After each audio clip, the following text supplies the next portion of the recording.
भगवान शिव को भोलेनाथ इसलिए कहते हैं क्योंकि भगवान शिव अपने भक्तों पर जल्दी ही खुश होकर मनोकामना पूरी करते हैं। सावन का माह चल रहा है, लोग शिव जी को खुश करने के लिए पूजा पाठ कर रहे हैं। क्या आप जानते हैं सच्ची भक्ति क्या होती है? भगवान किसे सच्चा भक्त मानते हैं? अगर आप भी शिव जी के सच्चे भक्त हैं, तो जय शिव जरूर लिखें। भगवान शिव की कहानी के माध्यम से सच्ची भक्ति क्या होती है, आइए समझते हैं। वीडियो के अंत तक बने रहना। जय भोलेनाथ। एक नगर में भगवान शिव का एक भव्य मंदिर था, जहां हर वर्ष दूर दूर से भक्तजन शिव जी के दर्शन के लिए आते रहते थे।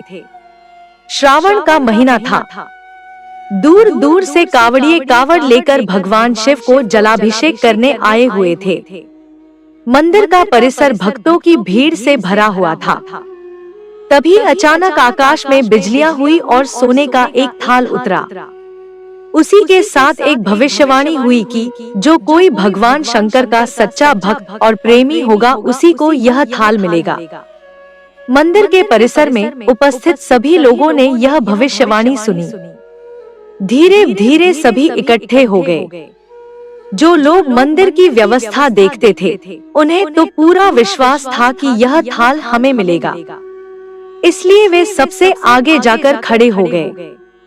सबसे पहले एक पंडित जी आए और बोले, देखिए, मैं प्रतिदिन महादेव का अभिषेक करता हूँ, अतः मैं ही भोलेनाथ का सबसे निकटवर्ती प्रेमी और भक्त हूँ। इसलिए थाल मुझे मिलना चाहिए। इतना कहकर पंडित जी ने थाल उठाया। जैसे ही पंडित जी ने थाल उठाया, थाल पीतल का हो गया। यह देखकर पंडित जी बड़े लज्जित हुए। उन्होंने थाल यथास्थान पर रखा और वहां से निकल गए। इसी प्रकार वहां उपस्थित सभी पंडितों ने खुद को आजमाया, लेकिन शायद उनमें से कोई भी सच्चा भक्त नहीं था। उन्हें भी थाल यथास्थान पर रखकर चले जाना पड़ा। इसके बाद उस नगर के राजा का आगमन हुआ। राजा साहब आगे आए और बोले, मैंने महादेव के मंदिर में बड़ी भारी दान दक्षिणा दी है, इसलिए यह थाल मुझे मिलना चाहिए। इतना कहकर राजा साहब आगे बढ़े और थाल उठाया। जैसे ही राजा ने थाल उठाया, थाल तांबे का हो गया। यह देखकर महाराज भी लज्जित हुए और थाल यथास्थान रखकर एक तरफ खड़े हो गए। महात्मा और भक्त पधारे। इसके बाद इसी तरह एक से बढ़कर एक दानी महात्मा और भक्त पधारे और थाल उठाया, लेकिन किसी के हाथ में कुछ और किसी के हाथ में कुछ हो गया, लेकिन सोने का नहीं रहा। तब लोगों को पता चला कि हम में से कोई भी महादेव का सच्चा भक्त नहीं है। उसी समय एक किसान का आगमन हुआ। वो बेचारा महीनों बाद आज चातुर्मास के सोमवार के शुभ अवसर पर शिवजी के दर्शन करने आया था। गरीबी और गृहस्थी के बोझ तले दबा दिन रात खेतों में मेहनत मजदूरी करके अपना और अपने परिवार का गुजारा करता था। अभी रास्ते में आ ही रहा था कि कोई भिखारी मिल गया और कुछ खाने को मांगने लगा। इस किसान को दया आ गई। अपने खाने के लिए जो खाना लाया था वो उसने उस भिखारी को दे दिया। थाल के बारे में इसने भी सुना था, लेकिन इसने उस ओर कोई ध्यान ही नहीं दिया।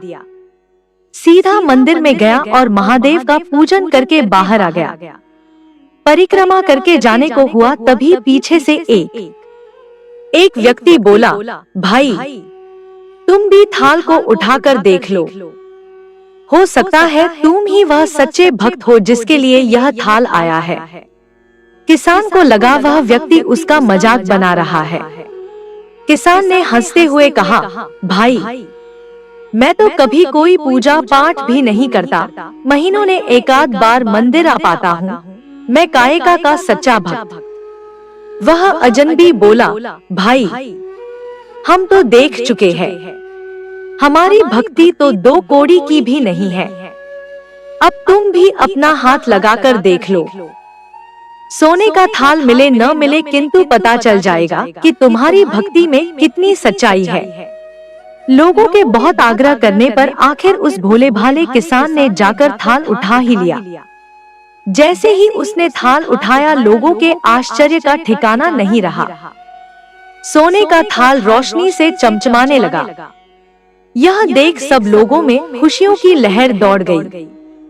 सभी लोग उसके जयकारे लगाने लगे और पूछने लगे कि भाई, तुम ही सच्चे भक्त हो, तुम ही सच्चे भक्त हो। अब हमें भी बता दो कि कैसी भक्ति करते हो, जिससे महादेव तुमसे इतने प्रसन्न है। तो किसान बोला, भाई, मैं कोई भक्ति नहीं करता, मैं केवल दिन भर खेतों में काम करता हूँ और थोड़ा समय निकालकर जरूरतमंद लोगों की मदद करता हूँ। इसके अलावा मैं कोई विशेष कार्य नहीं करता।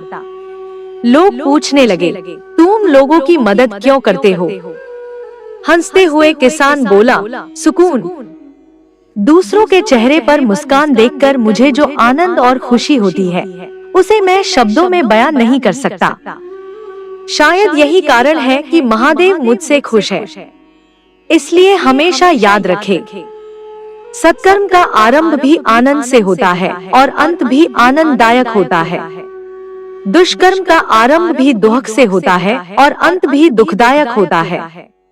आप सैकड़ों मील की यात्रा करके भी दूसरों का दिल दुखाते हैं तो आपकी वह तपस्या, साधना और महादेव का दर्शन धूल के बराबर है।